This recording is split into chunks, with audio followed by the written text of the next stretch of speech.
As ministries continue to reel out their achievements in the last 1 year, the Lagos state government says it has delivered 130 billion naira in social support to 18.5 million Lagosians through coordinated interventions in the last 1 year. This was announced by the State Commissioner for Economic Planning and Budget, Mr. Okpe George, at the ongoing ministerial press briefing at LASG in Ikeja. Please take a look. It's the turn of the Ministry of Economic Planning and Budget to give account of its scorecard in the last 1 year at the Lagos State 2025 Ministerial Press Briefing held at Alausa, Ikeja. What we are doing here today, the Commissioner in charge of the Ministry of Information and Strategy, Mr. Gbenga Omotosho, who is in charge of the annual ministerial briefing, speaks on what to expect. The ministry that you are hosting today is a very strategic ministry in the scheme of things. When you hear Lagos proposing the biggest project in the land with so much confidence, it is this ministry. When you hear facts and figures about what the government has done, about the GDP of Lagos, and of those facts and figures that set Lagos apart from the others, it is this ministry. They are not the kind of ministry that will come out to talk and begin to do a song and a dance about all of the things that they are doing. They work quietly. But honestly, without them, the engine of government cannot run as smoothly as it's running now. The State Commissioner for Economic Planning and Budget, Mr. Okpe George, highlights the progress made under the administration of Governor Babajide Sanwo-Olu, saying the government has disbursed a total of 130 billion naira in social support initiatives within the last 1 year, directly impacting over 18.5 million residents. The SPCD over the last year and over the last couple of years has developed and worked very hard.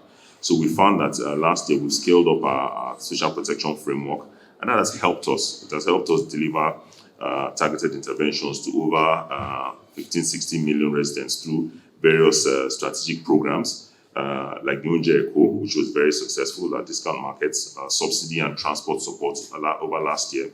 We saw that we were able to sort of work out and give our citizens rebates on transportation and also the Unje food markets, which we looked at. This also helps reflect our state's commitment to helping cushion the economic shocks and for our low-income households. This department is very key and has also looked at helping advance the integrity of our social intervention programs to ensure that we target the right sort of citizens, and we ensure that we have a proper social protection register which is linked to the NIN data, and that helps also strengthen our grassroots data collection with well over 400 trained enumerators across the field. So that has helped us lay a good foundation and groundwork for making sure that our data is inclusive and is we can deliver data-driven policies. So we move on to our monitoring and evaluation department. Now, this is a very, very key department for us because we know that at any point in time we need to ensure that it speaks to accountability, ensure that at any point in time we can go back and monitor government projects. So this is what this department does, ensures that all the projects that the state embarks on are monitored, and they can also check before at any stage in time we check the completion rates before final payments are done. So this has helped, as I said, it's helped reinforce public project accountability by certifying that over the last year, I believe they certified close to over 600 prepayment certificates across all the local government authorities, ensuring that compliance with standards and financial prudence at the grassroots levels. And this has helped, as I said earlier, safeguard the integrity of our public expenditure, and it has helped us deepen our oversight and performance culture. So the department is growing, it's digitalized, its core reporting tools and prepared rollout of project management tracker portals. These initiatives have helped us institutionalize real-time monitoring and consistent evaluation across all the various MDAs. While giving an overview of the State 2025 budget, the Commissioner also explains that the 2024 budget performance has hit 87%, with revenue rising to 2.968 trillion naira. The state has sustained its record of timely budget passage. We've improved our revenue performance. We had our projected revenue rising from about 2.08 trillion in 2024. We're targeting 2.968 in 2025. Our budget performance for last year was closed at 87% for 2024. And I think that reflects a disciplined execution and the way we've run our budget so far.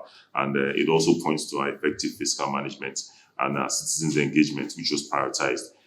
Every year before the budget process is undertaken, we have a consultative forums where we go around all the various divisions of the state, the bigger divisions of the state. We speak to our people, we hear from them what they'd like to see in their coming budgets, and we then go back and incorporate that. And we found that year on year, when we go back, we're held accountable because the next year we go, they ask us and say, what has happened to so this numerous projects which we've listed, and we can give an account of what has happened. And it's the same process that would happen again this year. So citizens are very, very involved in our budget process across all the various 5 divisions.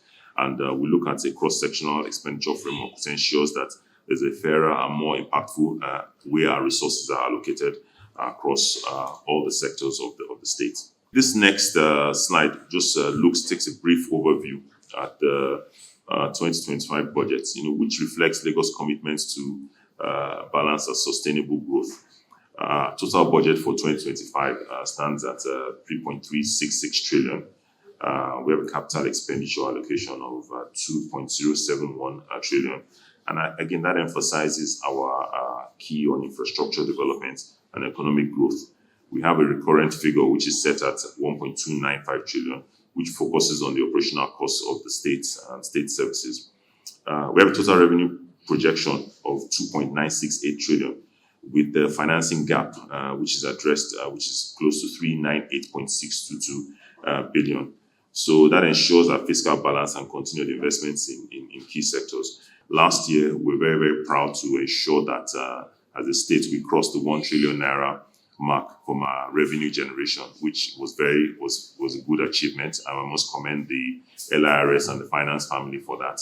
And we've set the bar slightly higher this year to ensure that we can push and ensure that this year we can deliver a lot more. As the 2025 ministerial briefing progresses, the Lagos State government says it will continue to focus on infrastructure expansion, social safety nets, and inclusive economic growth to improve the quality of life of all Lagosians.